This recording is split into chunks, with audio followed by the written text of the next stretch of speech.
Those that don't know, Doug is Ionized Doug. I got the greatest good-looking man of all time with long hair. It is Ray Ramon McFlurry II. How are you, my friend? I'm wonderful. Glad to be here for another Avatar rankings video.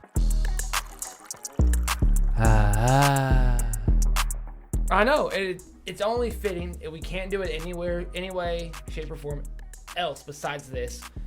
We got to have the legend himself. We got to have Mr. Tyler on the pod. How are you again, my friend? Vacation beard and all. We got Tyler. Dude, he said sun's out, guns out. Dude, I'm doing good. I'm doing good. Beard's a little bit shorter than last time, but you know, it is what it is.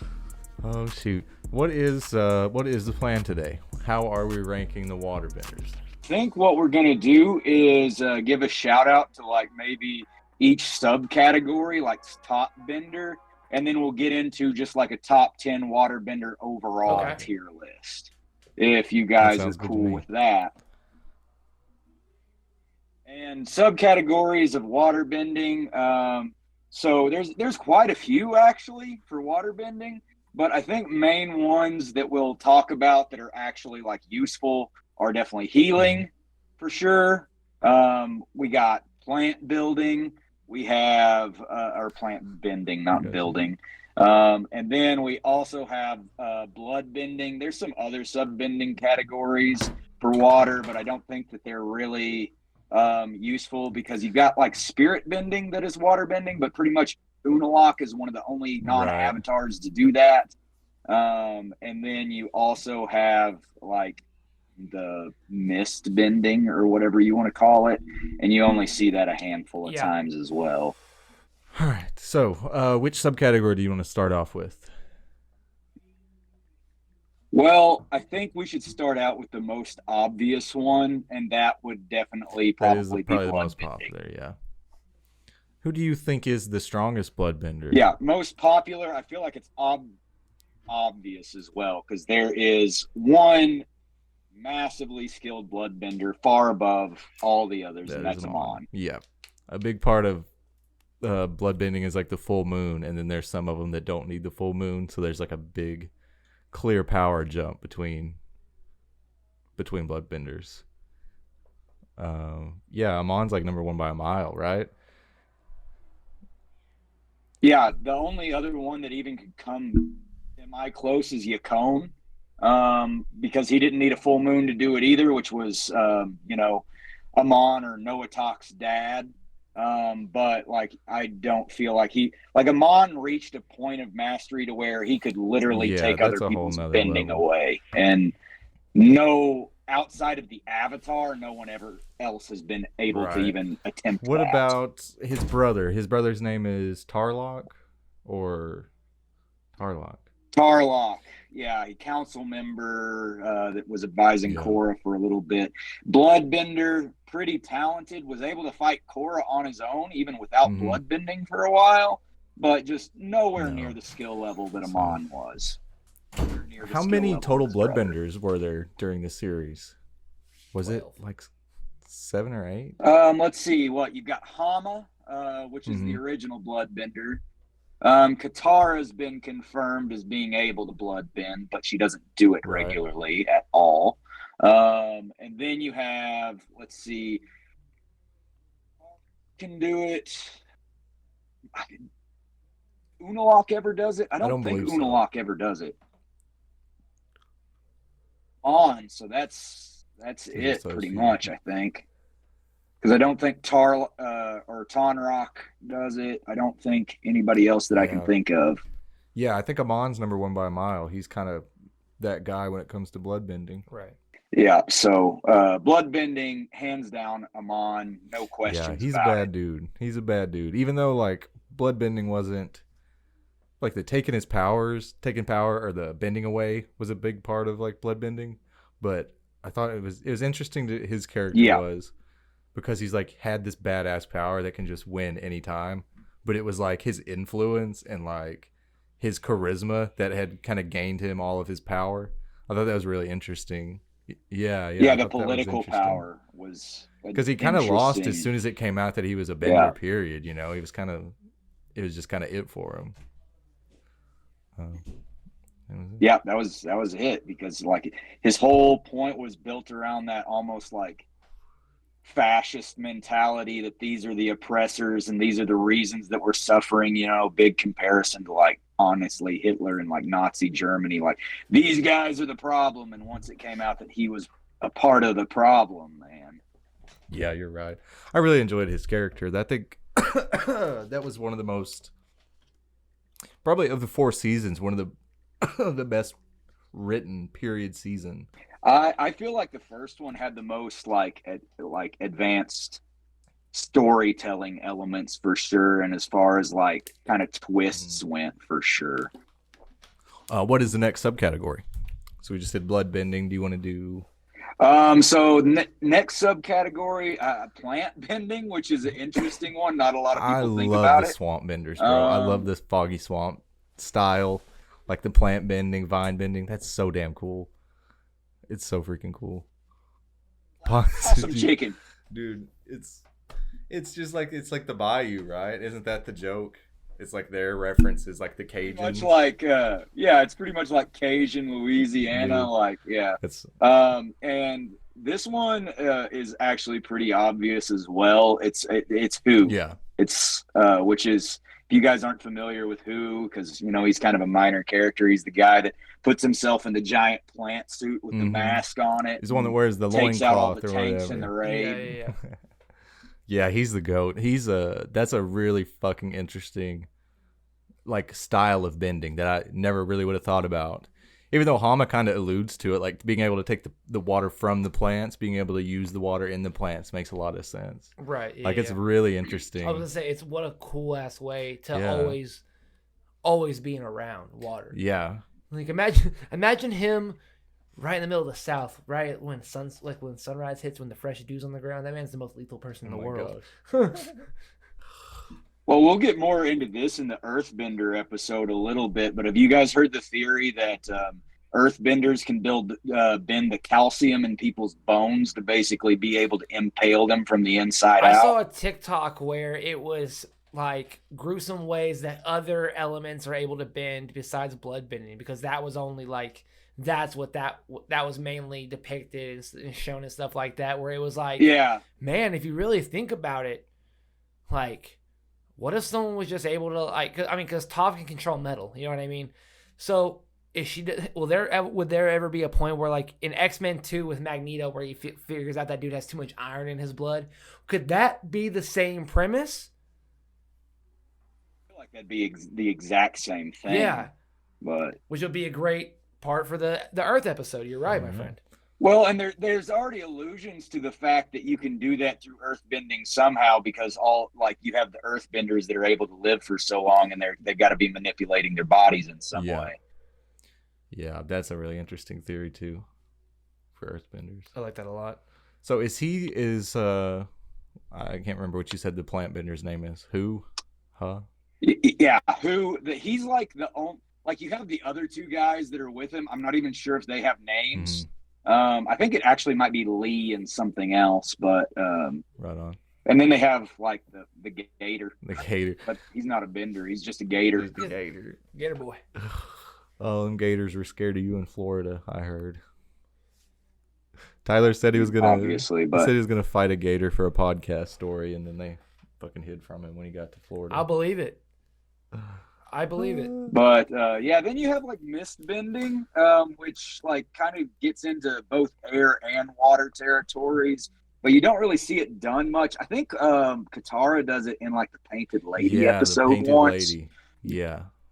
Ooh, yeah. Right. It's an interesting form of bending, but yeah, it's really not useful. But you just don't really see it. Some people classify like the ice shards and like ice discs as a subtype of water bending. And if you're going that route, actually say Desna and Eska. Dude, they're cold. Yeah, they're crazy. They're crazy power, because they kind of bend water like earthbenders do. Mm-hmm. They bend really interestingly.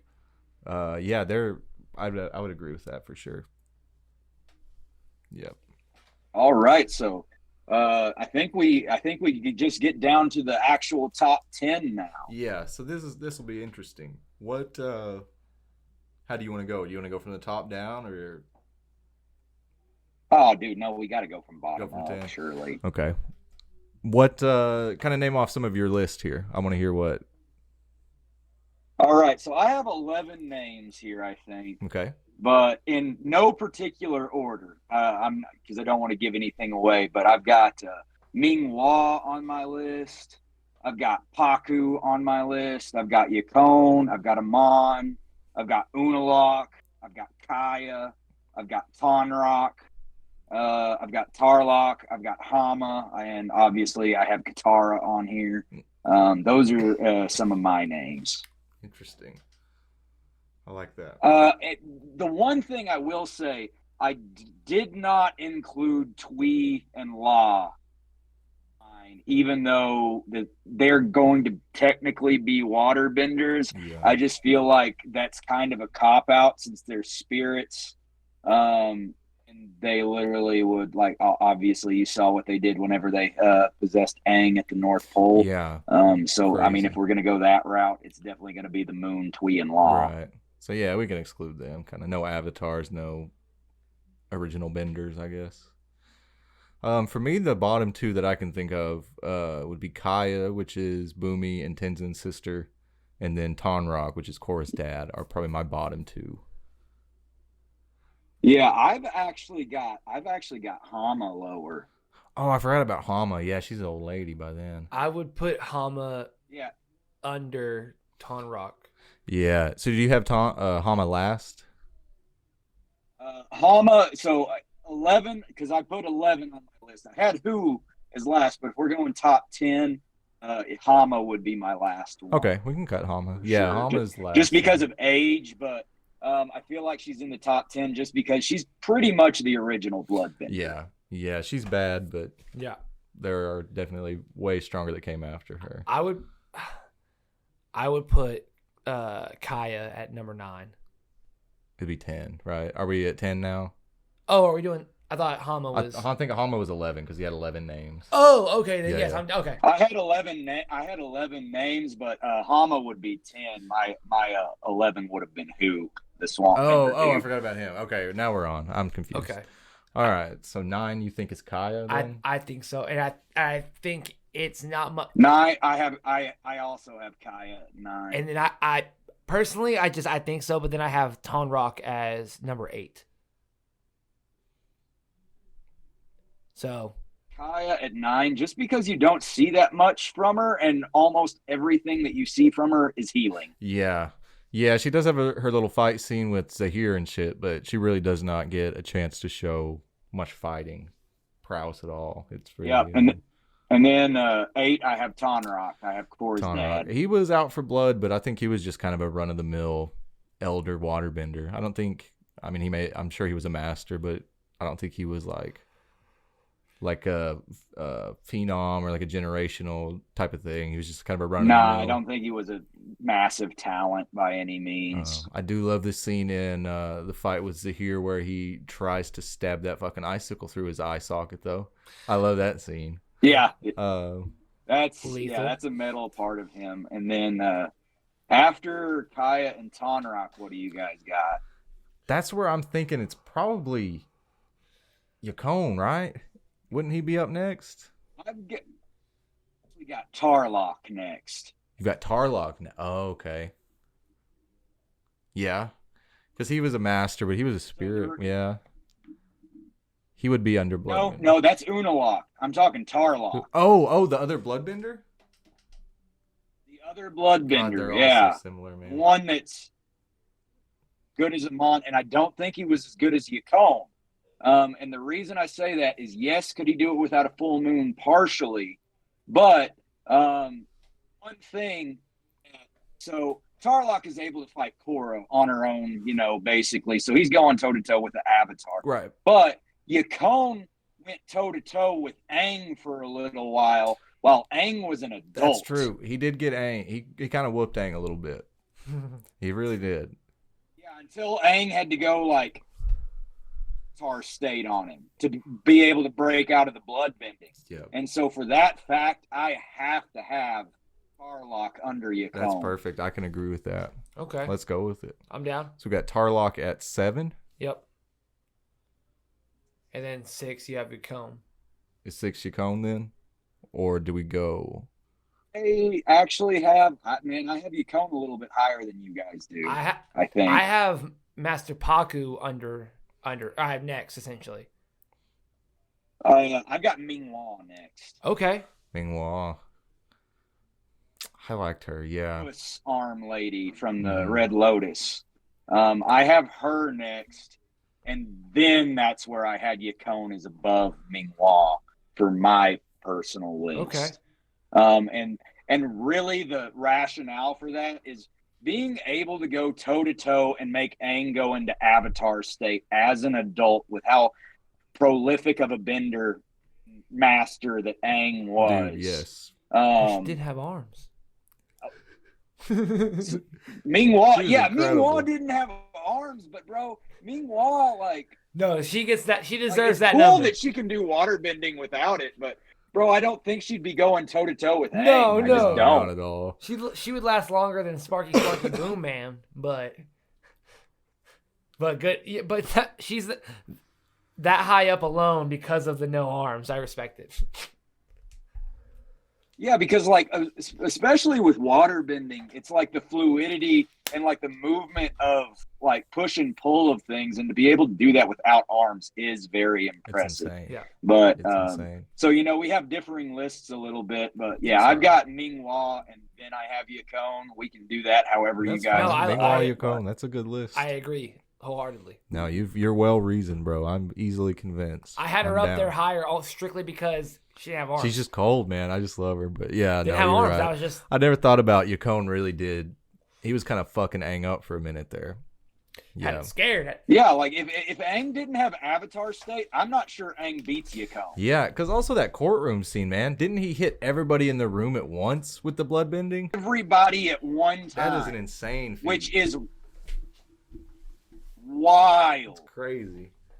Yeah. So Ming-Hua, then Yukon is what you've got? You got Ming-Hua, then Yukon. Okay, so we're on 5? Yes, I believe. Are we already on 5 or 4? I believe we're up. Let's see. We got 1, 2, 3, 4. That was the 5th one, I think. Are we? We're doing top 11 though. Oh, top 11. Yeah. So we got 5 left. 5 left. Who do we have left? So my next one that I have is Unalaq. You got Unalaq, okay. I'm assuming that's no dark avatar shit. That's just, or is that? Avatar, that doesn't count. But just the ability to do the spirit bending is a really big deal, and that is a like kind of sub element of water bending that you don't see. Correct me if I'm wrong, but anybody other than him and Korra do. Right. No, you're 100% right. I don't think anybody else does it. So, and that just being able to take control of spirits and use them to your ability is like a wild concept. It is. And so that puts him pretty far up there in my opinion. And I really debated on this one because I wasn't sure because my next guy I have on my list is Paku, and I really wasn't sure whether Unalaq was above Paku or Finally, not. I've been waiting. Dude, it's a tough call. Yeah, I think Unalaq's good there. So Paku is your 4? Yeah, Paku I have 4th. I think. Yeah. I like that. Third. I'm not sure how my list is going here because I have he's bumped down. Yeah. Paku's my 3rd. Paku's your 3? Not sure if I skipped somebody or not. Yeah, Paku's my 3. Unalaq's my 4. Okay. All right. Well, let's hear the rest of your list. We'll go through the rest of it. All right. So at number 2, I have Amon. 2 is Amon. Yeah. Just the ability to bloodbend everybody in a room at any given time that he wants. And then whenever you do actually see him start some water bending, he is wild with it. But like the thing is, he was able to do everything he was able to do with like political ploys, things like that, and he was able to just use his blood bending And he was able to do that in a way that people didn't even know he was bloodbending. Right. Yeah, he's really just insane. an insane mastery.